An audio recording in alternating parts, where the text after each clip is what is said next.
मैं खुद को माफ नहीं कर पा रहा हूं।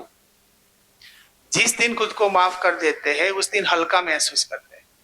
पहला काम है।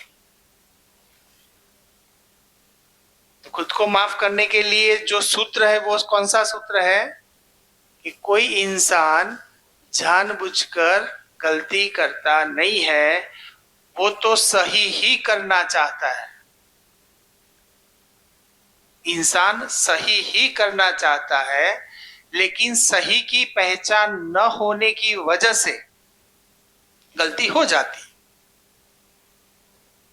तो खुद को माफ करने से एक तो बेनिफिट ये हो गया कि हम तो हल्के हो गए, और दूसरा ये बेनिफिट हो जाता है कि सामने वाले को भी हम देख पाते हैं, यार वो भी जानबूझकर तो नहीं कर रहा है। तो इससे दो चीजें हो जाएगी। खुद से तो भरोसा बढ़ गया, यार मैं जो भी मैंने किया था वो कहीं ना कहीं गलतियां थी। जैसे पति पत्नी के रिलेशंस में गलत अपेक्षाएं रखना, तो वो प्रॉब्लम हो जाता है। फिर उसको लेके हम ज्यादा एग्रेसिव हो जाते हैं, डिमांडिंग हो जाते हैं, तो वो चीजें कहीं ना कहीं हमको फिर अंदर गिल्ट करवाती है। तो गिल्ट से मुक्त होना बहुत जरूरी है। और दूसरा काम ये हुआ, नंबर 1 काम क्या हुआ, खुद को माफ कर पाए। नंबर 2, तो उसके अंदर ऐसा है कि भाई अपनी आवश्यकताएं डिफाइन कर पाए। आवश्यकता डिफाइन हो जाती है तो हल्के हो जाते अपने आप। क्योंकि आवश्यकता डिफाइन नहीं करते हैं तो हमें कितना भागना है वो क्लैरिटी नहीं आती है। फिर उसकी वजह से हम, क्योंकि ये डिजाइन ऐसी है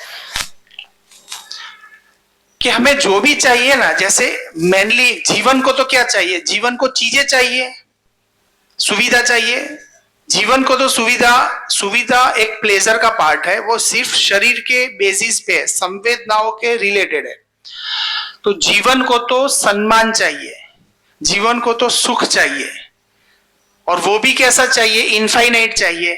लेकिन गलती से थोड़ा ऐसा हो गया है अपने आसपास कि हमने ऐसा मान लिया है, सुविधा इज इक्वल टू सुख मान लिया है। देखो इसका मतलब ऐसा नहीं निकालना है कि भी सुविधा नहीं चाहिए, मुझे गरीबी में जीना है, ऐसी बात नहीं है। लेकिन ऐसा फॉर्मूला नहीं है लाइफ में। जीवन को लेके सुविधा से मैं सुखी हो जाऊंगा, ऐसा कोई, ऐसी संभावनाएं नहीं है, क्योंकि इक्वेशन ही गलत है। ऐसा बिल्कुल है नहीं, ऐसा नहीं है।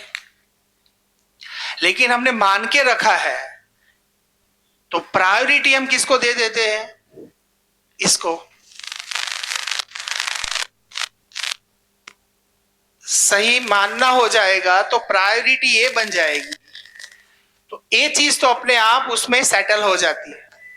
जैसे कल मंत्र और वो अपना एक उसका नाम क्या, फेनिल और मंत्र दोनों बैठे थे। मैंने कहा उनसे बात निकाली, मैं कहा आपको क्या लगता है, क्योंकि वो एक बड़े गेमर को लेके, एक बड़ा गेमर था, उसका एक वीडियो मुझे बताया, और वो बहुत कमाता है, और उसने कुछ 30 सेकंड की वीडियो बनाई और उसने 30 लाख रुपीस दे दिए। अब इस चीज को लेके उनके लिए तो बहुत बड़ा काम कर दिया उसने। यार 30 सेकंड के लिए 30 लाख कौन देता है। तो उस चीज से वो प्रभावित थे। तो मैंने कहा अब उसको लग रहा है कि पैसों से मेरा कुछ नहीं होने वाला है, तो वो पैसे बांटना शुरू कर दिए उसने, और कुछ नहीं।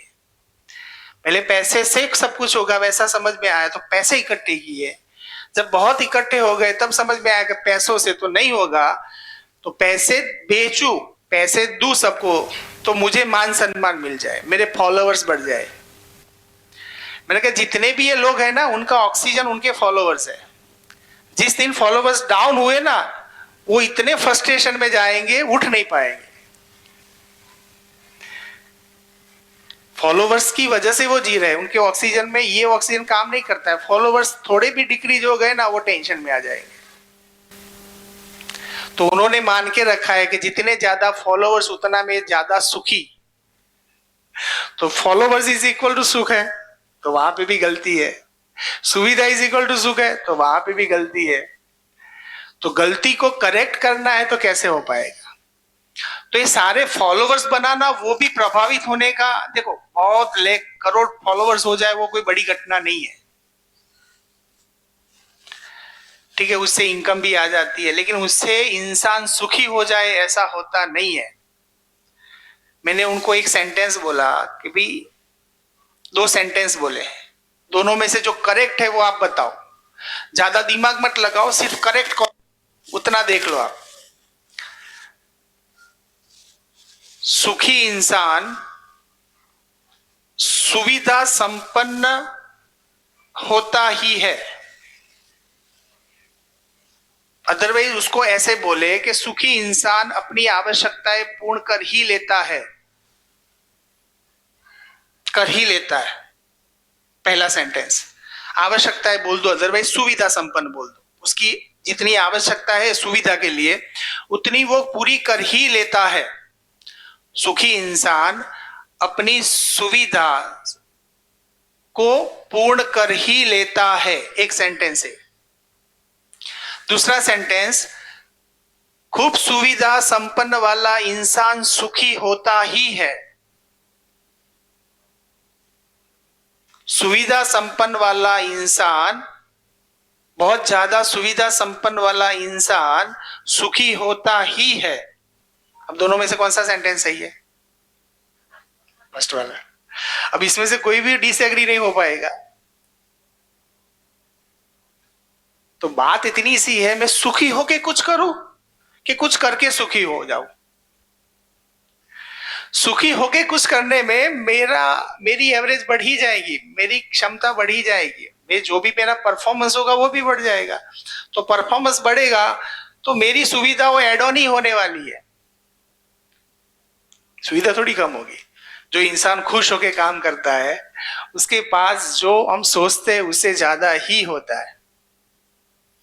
तो सुखी होने की कंडीशन इतनी है कि मैं अपनी आवश्यकताएं पहले डिफाइन कर लूं। पहला काम तो ये करना ही पड़ेगा, इसके अलावा काम नहीं होगा। ओके, आवश्यकताएं डिफाइन करने का मतलब कभी हम ऐसा सोच लेते हैं कि भी मुझे कॉम्प्रोमाइज करना पड़ेगा, क्योंकि अभी भी 2-3 ना बच्चों के साथ तो बात यही निकल के आती है कि सब पापा आप है ना नास्तिक वाली बातें करते हो। मैंने कहा ठीक है यार, लगेगा, मुझे भी पहले लगता था मैं नास्तिक हो गया क्या, लेकिन ऐसी बात नहीं है। लेकिन लगेगा जब हम ऐसी बात करते हैं ना सुख, तब दिमाग में ऐसा आता है कि सुविधाएं छोड़नी पड़ेगी, सुविधाओं के साथ कॉम्प्रोमाइज करना पड़ेगा। तो ऐसा भी नहीं है।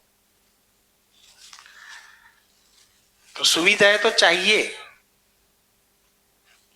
कितनी चाहिए, क्यों चाहिए, वो क्लियर हो जाएगी तो हम आराम में रहेंगे। तो लास्ट टाइम हमारी बात हुई थी, एक तो था स्वभाव और एक प्रभाव। स्वभाव के बारे में हमने की थी, भाव, अभाव से पैदा होता है दबाव। जब हम प्रभावित होते हैं तो खुद के अंदर एक दबाव पैदा होता है, वो चीज पा लेने का।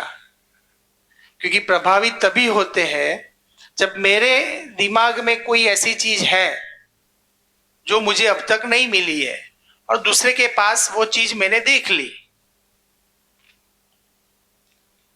जैसे मेरी इच्छा थी बहुत सारे पैसे कमाना, अब मेरे सामने कोई ऐसा बंदा आ गया जिसके पास बहुत सारे पैसे हैं।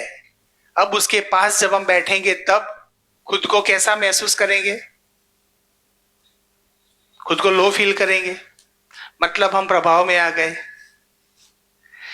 मेरा एक सपना था कि मेरे पास बहुत अच्छी गाड़ी हो, और मेरे सामने कोई एक ऐसा दोस्त आ गया, कोई ऐसा रिश्तेदार आ गया जिसके पास वो गाड़ी थी और वो लेके आया, तब मैं खुद को लो फील करने लगा।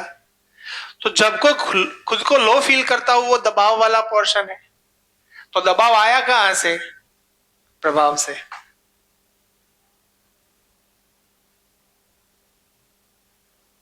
तो प्रभावित रहना वो मेरा स्वभाव नहीं है। नेचर में मैं प्रभाव में जीऊं ऐसा मुझे ही स्वीकृत नहीं है, लेकिन मैं प्रभाव में आ जा,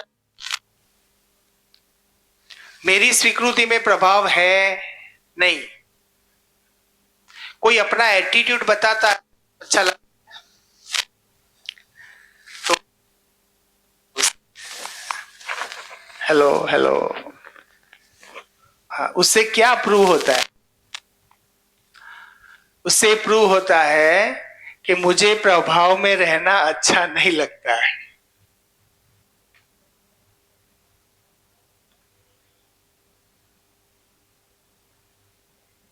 तो प्रभाव में रहना वो मेरा स्वभाव नहीं है, नेचर की डिजाइन नहीं है। और नेचर की डिजाइन के अगेंस्ट जब जब हम जीना रखते हैं तब पेन होता है, पीड़ा होती है। और प्रभाव से ही देखो, स्वभाव में स्वराज्य आता है और प्रभाव में शोषण आता है। अभी तक की जितनी भी हमने देखी है सराउंडिंग चीजें, तो इस माहौल में ज्यादा है, तो उससे हमारा हम इफेक्ट हो ही जाती है हम पे।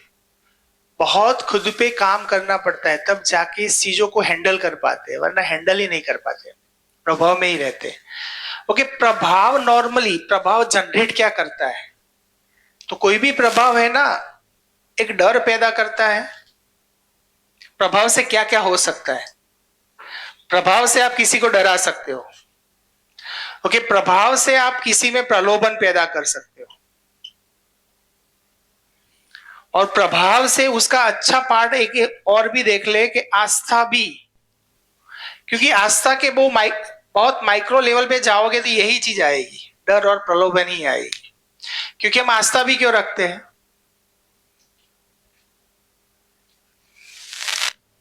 आपने जहां जहां आस्था रखी आज तक, जहां जहां देवी देवता, किसी इंसान रखी, किसी गुरु में रखी, तो वो सारी जगह पे हम किस वजह से कनेक्टेड थे? तो कोई मेरी अपेक्षाएं थी, कोई प्रलोभन था, अदरवाइज कोई डर था ऐसा। उस डर से मुक्ति मिल जाए। बोलते हैं ना, भूत दिखाई दे तो हनुमान चालीसा बोलो, तो भूत गायब हो जाता है। हनुमान चालीसा भी हम क्यों पढ़ते हैं? डर भगाने के लिए।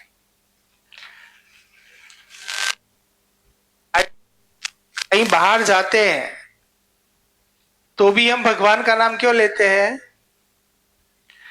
हाँ, तो ये डिजाइन सही है गलत है उसको कभी हम सोचते नहीं। सोचने से भी डर लगता है हमको। हमको सोचने से भी डर लगता है कि ऐसा सोच लिया तो क्या होगा। अभी एक लड़की थी, बोल रही थी कि यहाँ एक माता जी का फोटो था और उसको हाथ नहीं लगाना था और आपने लगा दिया, तो लड़की घबरा गई कि वो चिल्लाई, ये तूने क्या कर दिया? भाई फोटो फोटो होता है और क्या होता है। फिर वो माता जी का हो, राम का हो, मेरा हो, आपका हो, किसी का भी हो, लेकिन उसके साथ जो मेरा जुड़ाव है ना, जो मैंने बनाया हुआ है, चिपका, वो मैंने बनाया हुआ है। वो एग्जिस्टेंस में तो नहीं है, वो मेरा बनाया हुआ है। तो मैं उसके लिए जैसी मान्यताएं बनाता रहता हूं, वैसा ही मेरा स्वभाव, यानी कि मेरे अंदर वैसे ही रिएक्शंस आते हैं।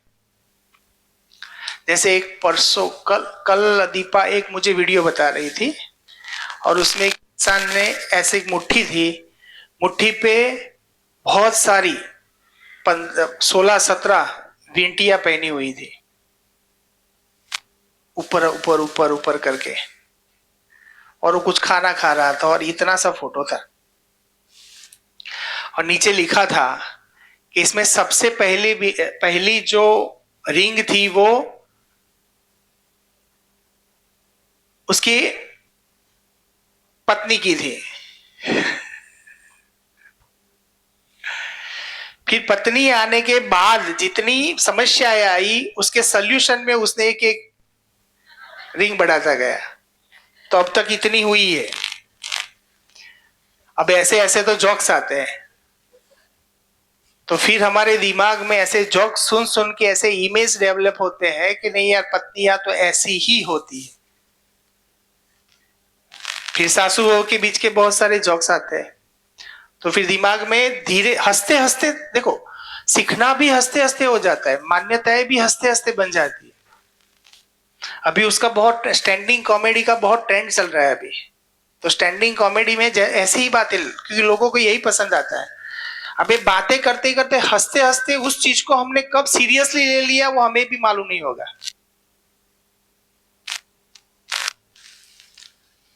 तो कल एक वीडियो चल रहा था, उसमें एक वो कोई मोटिवेटर स्पीकर था, वो एक चीज बता रहा था, और उसका नाम भी था एलन, एलन करके है ना, वो अच्छा राइटर, नहीं एलन मस्क, ठीक है, वो याद आएगा तो बता देता हूँ। एलन करके है, जेम्स एलन। जेम्स एलन जो है ना, उसकी बहुत सारी बुक्स है, और ये राइटर भी बढ़िया राइटर है, बुकें भी अच्छी होती है। जेम्स एलन का नाम सुना है किसी ने? जेम्स एलन का नाम नहीं सुना है? मार दिया। ठीक है, कभी देखना, उसकी बहुत सारी बुक्स है। तो उसने एक सेंटेंस लिखा था, बहुत बड़ा राइटर है, तो उससे तो जीवन विद्या में बहुत डेप्थ में बात की गई है, लेकिन उसका एक सेंटेंस भी इतना बहुत इफेक्ट कर जाता है। वो बता रहा था कि शब्द जो होते हैं वो हमारा जीवन डिसाइड करते हैं। शब्द हमारा जीवन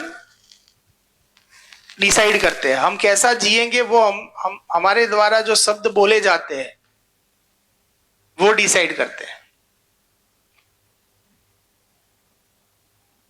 तो उस पर एक कहानी बताई उसने। कहानी कुछ ऐसी थी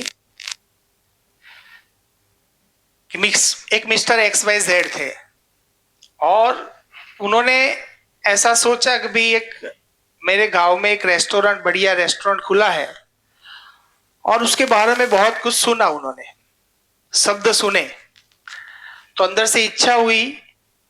मध्यम परिवार था, बहुत महंगा रेस्टोरेंट था, लेकिन उसने सोचा कि इसके अंदर मैं मेरे परिवार को लेके जाऊंगा, क्योंकि कैपेसिटी के बाहर थोड़ा खर्चा था। उसने सोचा, क्योंकि सुने, सब सुने, तो एक डिसीजन लिया कि मुझे उस रेस्टोरेंट में जाना है। ओके, उसके साथ जो मेरी बीवी थी, उसके मम्मी पापा भी पास में रहते थे, तो मैंने ऐसा भी सोचा, ये मैं नहीं बोल रहा हूं, मिस्टर XYZ बोल रहा है। मैंने ऐसा भी सोचा कि चलो उनको भी साथ लेके जाता हूं, और बहुत हिम्मत करके मैंने उस रेस्टोरेंट का एक टेबल बुक करवाया।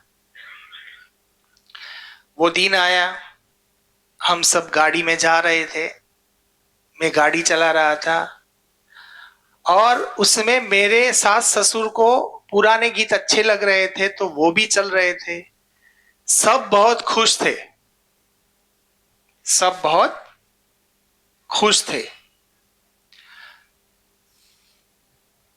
और मैं, रात का टाइम था, सब लोग अंदर, हम, मेरे बच्चे, मेरी बीवी, मेरे सास ससुर, सब हम बातें करते करते जा रहे थे, और मैं भी बहुत खुश था कि जिस दिन के लिए मैंने वो टेबल बुक करवाने के लिए मैंने जो सोचा था वो मैं कर पाया। अब रेस्टोरेंट 1 किलोमीटर ही दूर था,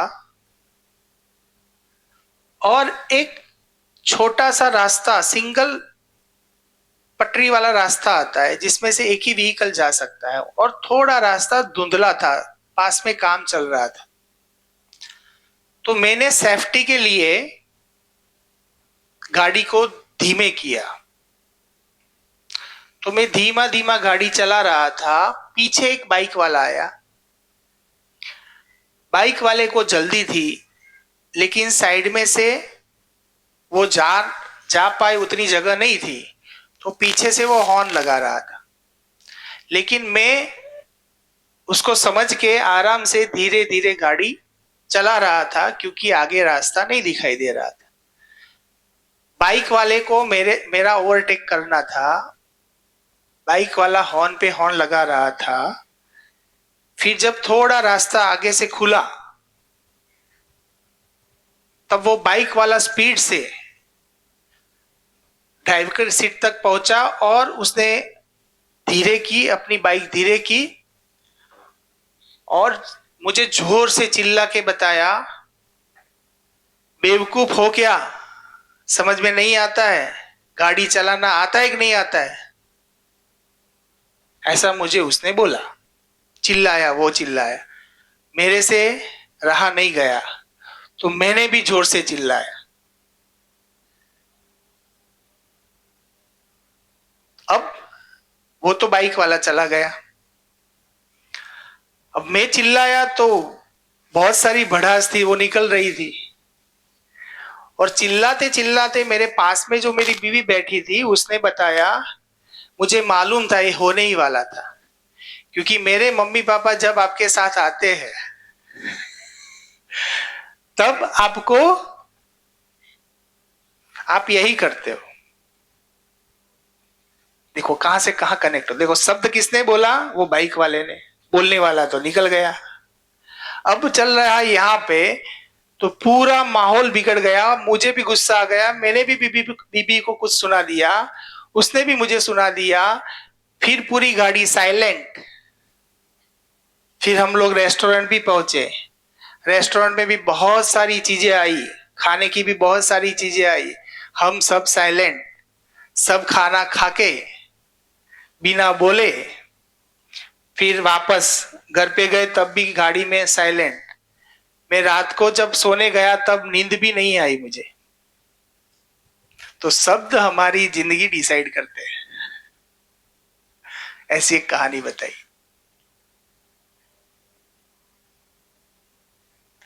हमारे साथ भी कभी कभी हुआ होगा ऐसा कुछ। तो ये छोटी सी कहानी है।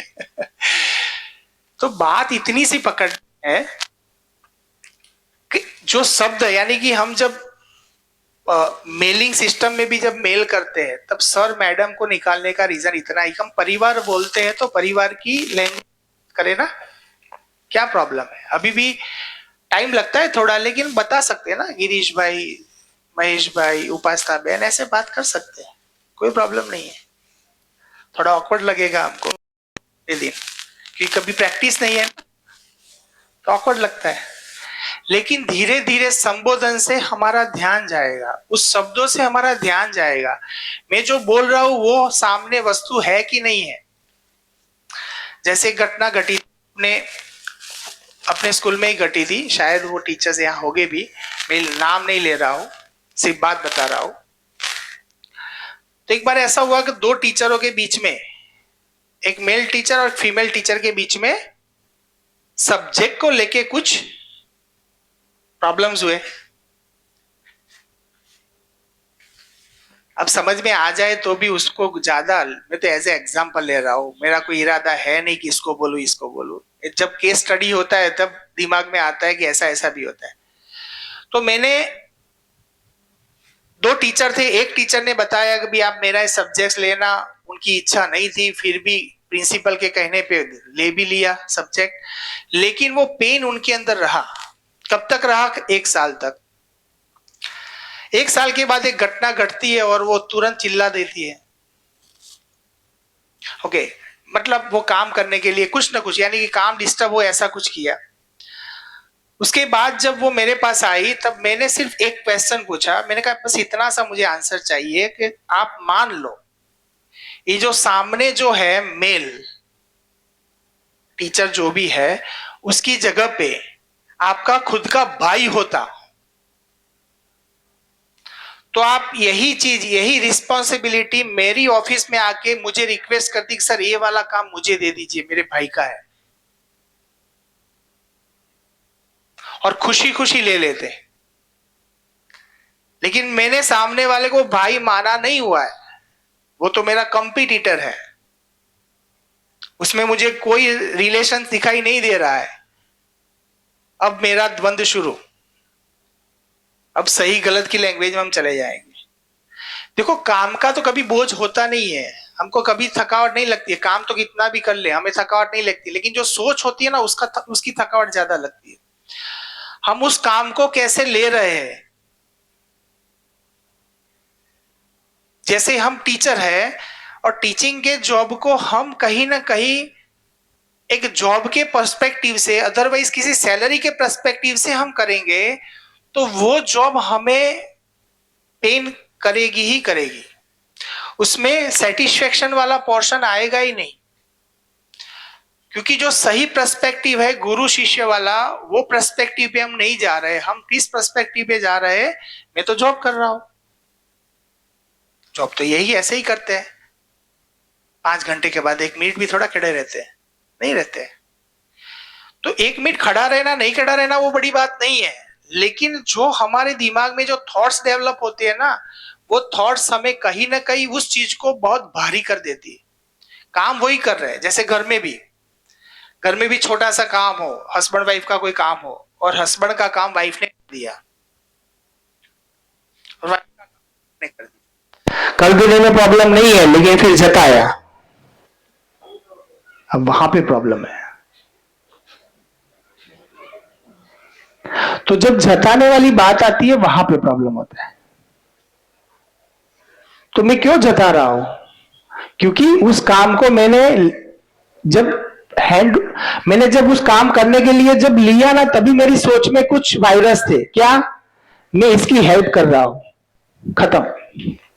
अब हेल्प कर रहा हूं, मैं उसकी हेल्प कर रहा हूं, मतलब उसको भी मेरी हेल्प करनी पड़ेगी। लेकिन मेरा रिलेटिव, मेरा भाई है, मेरी बहन है, मैंने उसका काम किया, ठीक, डन।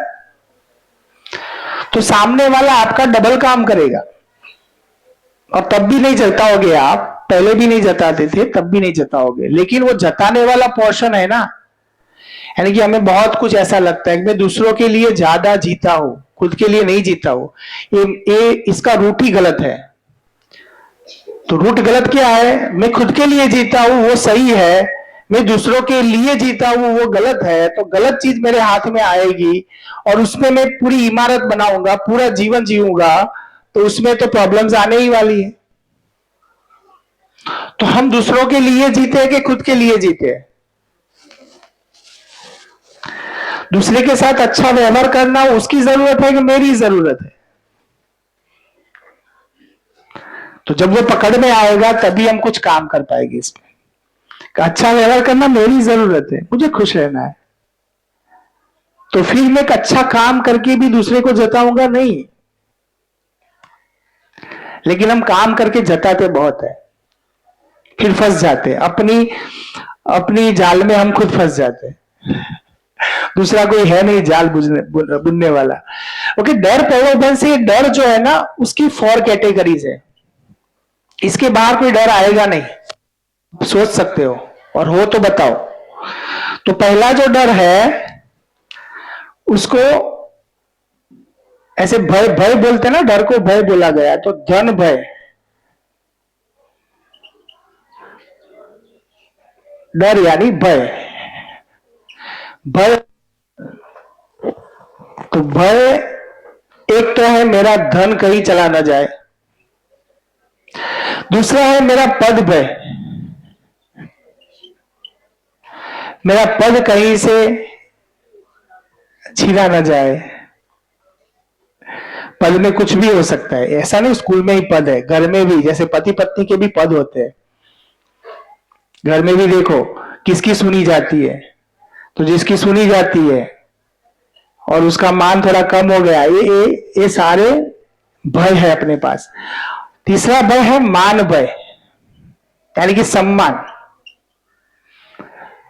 मेरा सम्मान मुझसे छीना ना जाए। और चौथा भय है, वो फाइनल है, अल्टीमेट है। अब इस भय से मुक्ति होना ही जागृति है।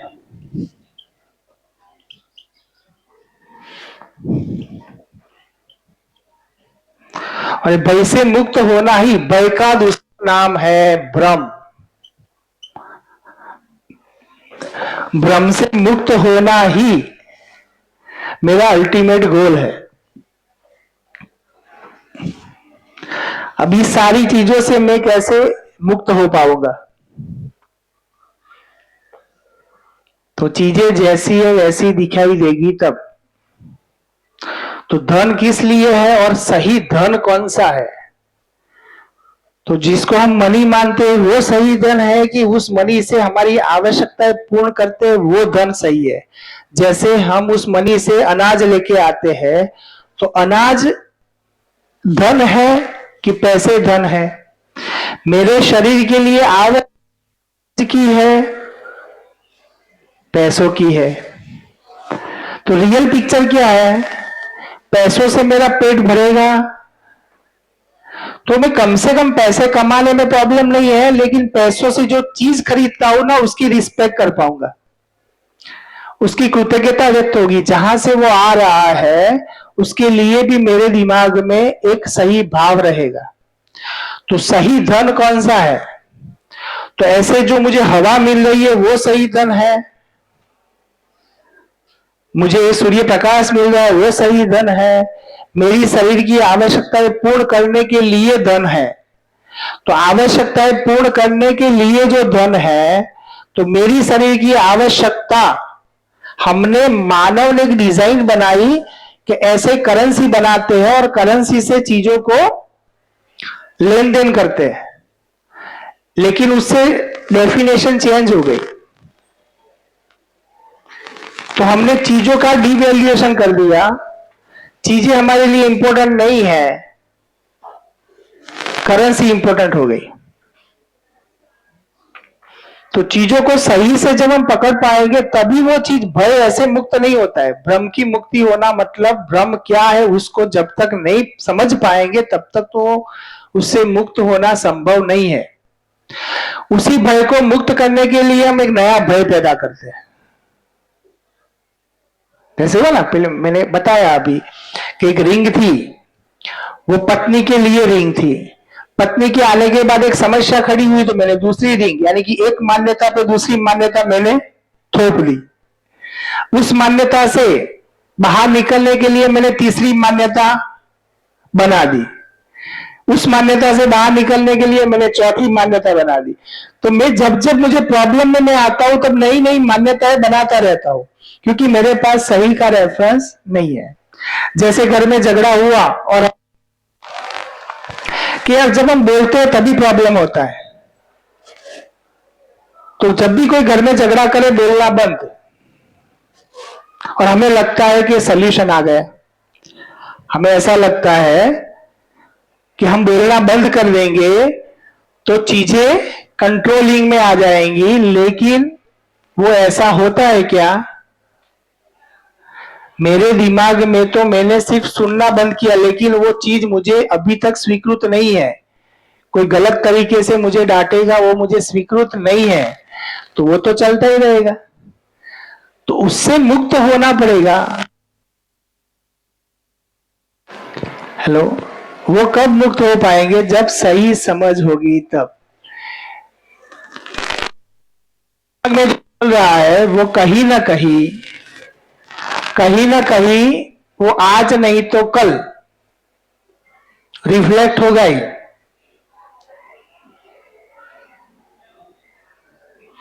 ऐसा मुझे महसूस होता है, आपको भी होता होगा, क्योंकि हम सब एक जैसे ही है, हम सबका की है, हम अलग अलग है ऐसा नहीं है। हमने इस कैटेगरी से धन पद मान उस सारी कैटेगरी से हमने खुद को अलग अलग डिफाइन कर दिया है। दूसरा भय क्या है? पद भय, वो भी रहता है। इसीलिए मैंने सुना हुआ है कि जब कोई IAS officer otherwise IPS officer जब रिटायर होता है तब उनकी हालत बहुत खराब होती है। सबकी नहीं, लेकिन मोस्ट ऑफ केसेस में ऐसा मैंने सुना हुआ है। अब सही गलत आई डोंट नो, लेकिन क्यों होता है? क्योंकि बहुत पद का प्रभाव मिलता है उनको, उस प्रभाव के अंदर वो खुद को ही वैसा मानने लगते हैं। तो प्रभाव उस पद की वजह, तो पद गायब हो गया तब उसकी इफेक्ट आती है, साइकोलॉजिकल इफेक्ट आती है। जैसे मुझे आज सब लोग जानते हैं, एंजल्स की वजह से जानते हैं, कल शायद मेरे पास एक पद ना रहे, और क्योंकि आज क्यों बोला रहे मैं अच्छे से जानता हूं तो कल नहीं बुलाएंगे तो भी प्रॉब्लम नहीं है, क्योंकि हमें मालूम है कि ये किसको बुला रहे हैं, गिरीश भाई को बुला रहे हैं कि फिर किसी पद को बुला रहे हैं। मान किसका हो रहा है? गिरीश भाई का हो रहा है, किसी पद का हो रहा है। तो मैं इतना जबरदस्त हो पाऊं जिससे मेरा पद, जिस पद में मैं बैठा हूं वो पद सुशोभित हो जाए, पद से मैं नहीं नॉर्मली ये होता है पद से हम पहचाने जाते हैं, लेकिन पद पहचाना जाए, हो सकता है। मानव की इतनी तो गरिमा है। जैसे कोई एक कलेक्टर बन गया और उसने अपने जिले के लिए, जिसके लिए उसने पद लिया था, उस पद की वजह से वो जितना कर पा सकता था वो उसने कर दिया, तो लोग उनको भगवान ही मानेंगे, उतना उनके पास पद का प्रभाव होता है। तब फिर वो इंसान उस पद से भी ऊपर चला जाएगा, और फिर जब वो रिटायर भी होगा तब वो खालीपन नहीं पाएगा, क्योंकि उसने पद का सदुपयोग किया। तो सदुपयोग ही सुख है, दुरुपयोग ही दुख है। तो पद का, धन का सदुपयोग करना ही सुख है, दुरुपयोग करना दुख है।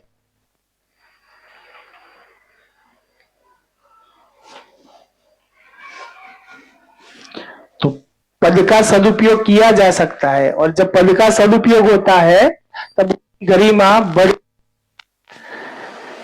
अभी थोड़ा थोड़ा उल्टा दिखता है सोशल में, तो हमें लगता है कि ऐसा भी हो सकता है क्या?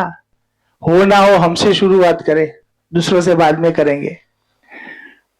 हम ऐसा तो सोच सकते हैं कि मेरे पास 3000 बच्चे पढ़ रहे हैं, वो 3000 बच्चे कल जाके किसी ऐसी जगह पे पहुंचे, वहां पे उस पद को सुशोभित कर दे। तो पहले काम तो मुझे ये करना पड़ेगा कि मैं टीचर हूं ना, तो पहले मैं टीचर के पद को सुशोभित कर दूं। मैं कर पाऊंगा तो मेरे बच्चे कर पाएंगे। मैं घर में पत्नी हूं और पत्नी के रोल को मैं अच्छे से निभा दूं, वो भी पद है। तो मेरे परिवार वाले भी, मेरे बच्चे भी, मेरे खुद के बच्चे भी उसको निभा लेंगे। देखो अभी सबसे बड़ी समस्या ये होती है कि जब बच्ची बड़ी हो जाती है, उसके मैरिज करने होते हैं और परिवार ढूंढते हैं सब एंगेजमेंट के लिए, बहुत डर रहता है परिवार कैसा मिलेगा। जिस लड़की को प्यार से आपने बड़ा किया, अपनी खुद की बेटी को, और उसको कैसा परिवार मिलेगा उसका डर रहता है। तो बहुत हम एफर्ट लगा के एक अच्छा सा परिवार ढूंढते भी है, और फिर रिजल्ट वैसे जैसे हमने माना था वैसे नहीं भी आते हैं, तो और ज्यादा दुखी होते हैं। तो बेटर ऑप्शन तो यही है, मैं अपनी बच्ची को इतना स्ट्रांग बना दूं, वो कैसी भी गंदगी में भी जाए तो वहां पे कमल की तरह खिल जाएगी, और आसपास भी वो सबको बदल देगी। और वो एक इंसान में उतनी ताकत है,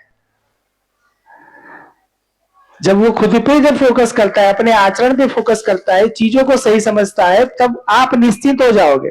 आपको लगेगा कि इसको मैं कहीं पे भी भेजूंगा तो वो संभाल लेगी, आपको भी भरोसा आ जाता है। ऐसा सेम सामने वाले पे भी होता है, उनको भी लगता है कैसी बहू घर में आएगी दोनों साइड रहता है ना, एक साइड थोड़ा होता है, दोनों साइड प्रॉब्लम। तब दोनों एक दूसरे को ऐसे देख रहे हैं, चेक कर रहे हैं। जैसे एक नया टीचर क्लास में जाता है तो बच्चे चेक करते हैं कि इसको कितना आता है ऐसे घर में भी जब नई बहू आती है तो पहले चेक करते हैं कि ये ठीक है कि नहीं है, अपने हिसाब से अपनी फ्रीक्वेंसी मैच करेगी कि नहीं करेगी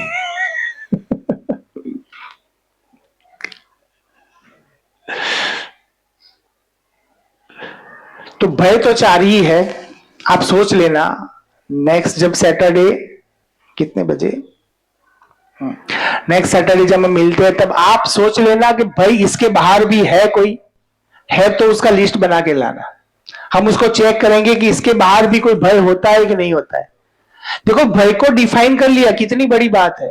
कई बार हमको यही समझ में नहीं आता है कि कितने भय होते हैं। तो हमने बहुत सारा लिस्ट बनाया हुआ है। वैसे ही कितनी आवश्यकता मेरी है उसका भी बहुत सारा लिस्ट है। लेकिन उसको जब आप करोगे ना, तब समझ में आएगा कि यार रियलिटी में मेरी आवश्यकता इतनी है, अब मैं आराम से रह सकता हूं, अब कोई प्रॉब्लम वाली बात नहीं है। लेकिन जब तक हम उसको डिफाइन नहीं कर पाते ना, तब तक प्रॉब्लम्स रहते हैं।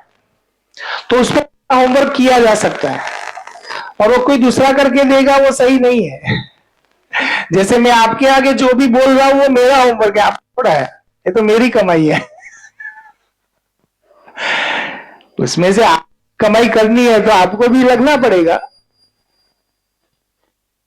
तो मैं भी कर रहा हूं एफर्ट, आप भी करो, सब साथ में मिलके करते हैं। सही क्या है गलत क्या है देखते हैं, जांचते हैं, और जिंदगी को और ज्यादा ब्यूटीफुल बनाने के लिए एफर्ट लगाते हैं। तो जिंदगी तो बहुत अच्छी है, बढ़िया है, उसको देखने का नजरिया थोड़ा अपना, क्योंकि बहुत प्रभावित रह के हम जीते हैं। प्रभावित रहना ही एक बहुत बड़ी समस्या है। प्रभाव ही दबाव पैदा करता है। तो अब आपको चेक करना है 1 वीक तक कि मैं किसी के दबाव प्रभाव में हूं या नहीं हूं। तो पहले तो आएगा नहीं हूं, लेकिन आराम से बैठ के देखोगे तो आपको लगेगा कि यार कोई अच्छा बिहेव नहीं करता है, तब मेरे मतलब इतना होता है, मैं प्रभावित हूं, मतलब मेरा रिमोट कंट्रोल मैंने बांट के रखा है। कोई भी कहीं से भी स्विच दबाएगा और यहां मेरा मूड ऑफ हो जाएगा। जैसे अभी मैं आ रहा था तो कृष्णा मैम मुझसे एक शेयरिंग कर रहे थे कि एक पेरेंट्स आए और उन्होंने पहले बोनाफाइड के लिए दिया था एप्लीकेशन, और अभी आके उन्होंने एलसी के बारे में बात की, और एलसी के बारे में बात की तो मैंने बताया कि 1 महीने का आपको फी पे करना पड़ेगा। वो गुस्से हो गई, फिर बोलने लगी कि मैंने तो 2 महीने पहले जो दी थी एप्लीकेशन वो एलसी की दी थी, तो आप लोग पढ़े लिखे नहीं हो, आपको इतना भी समझ में नहीं आता है, टूट पड़े सामने पे। तो वो डिस्टर्ब हो गए। फिर उपासना मैम के पास गए वो पेरेंट्स, फिर उपासना मैम को भी बहुत कुछ उन्होंने बोला होगा। उपासना मैम ने भी सोचा कि हाँ सही गलत क्या है देखते हैं। तो फिर उन्होंने भी कृष्णा मैम को बताया कि ऐसी मिस्टेक आपने क्यों की। तो मैम और ज्यादा डिस्टर्ब हो गए। एक तो वो पेरेंट्स बोल के गया था, ऊपर से प्रिंसिपल ने बोला। मैंने कहा आपका रिमोट आपके पास रखो। देखो, जब कोई इंसान खुद को सही करना चाहेगा ना, तब वो सामने वाले को आरोपी बनाता ही है, नहीं है तो भी बना लेगा, क्योंकि वो खुद को सही साबित करना चाहता है नहीं, वो उसको मालूम है अंदर से। देखो, दुखता पेट है, माथा कूटेगा, क्योंकि वो फी पे करनी थी, वो उसको करनी नहीं थी, तो उसको लगा कि ऐसा कुछ कर लू, डिस्टर्ब कर लू सबको, तो ये हो जाएगा। मैंने कहा आप आराम में रहो। देखो, ये अथॉरिटी आपके पास तो है नहीं फी कम करने की, ये जो कुछ स्कॉलरशिप देने की। उपासना मैम के पास जाएंगे तो उनके पास भी नहीं होगी, मेरे पास आएंगे, आने दो, देखे तो सही कौन है। घर पे नौकर चाकर वाला इंसान है, फिर भी है प्रॉब्लम।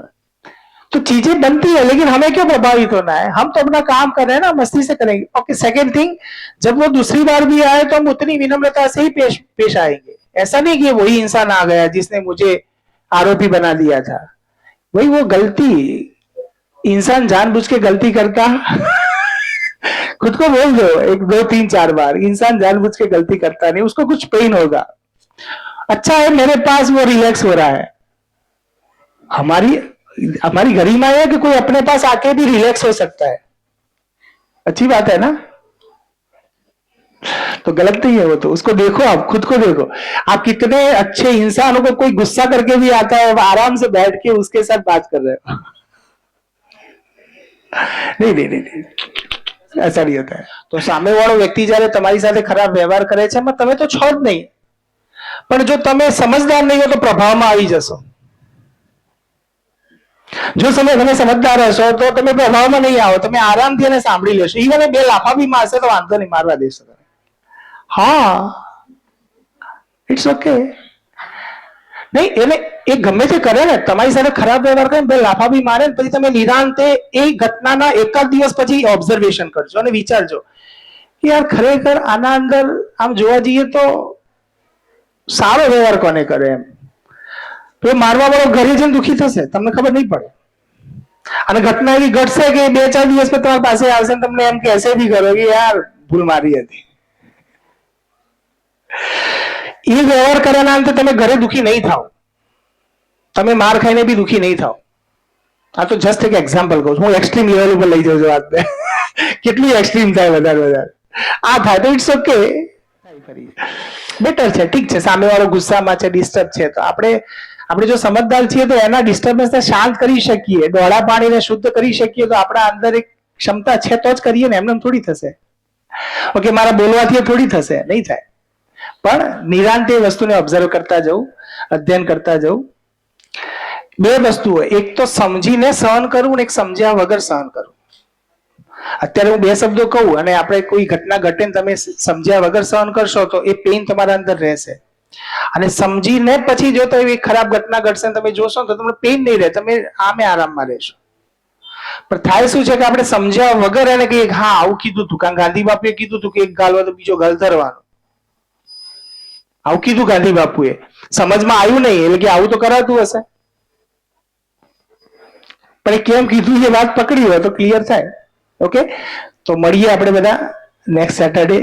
જય શ્રી કૃષ્ણ, ધન્યવાદ.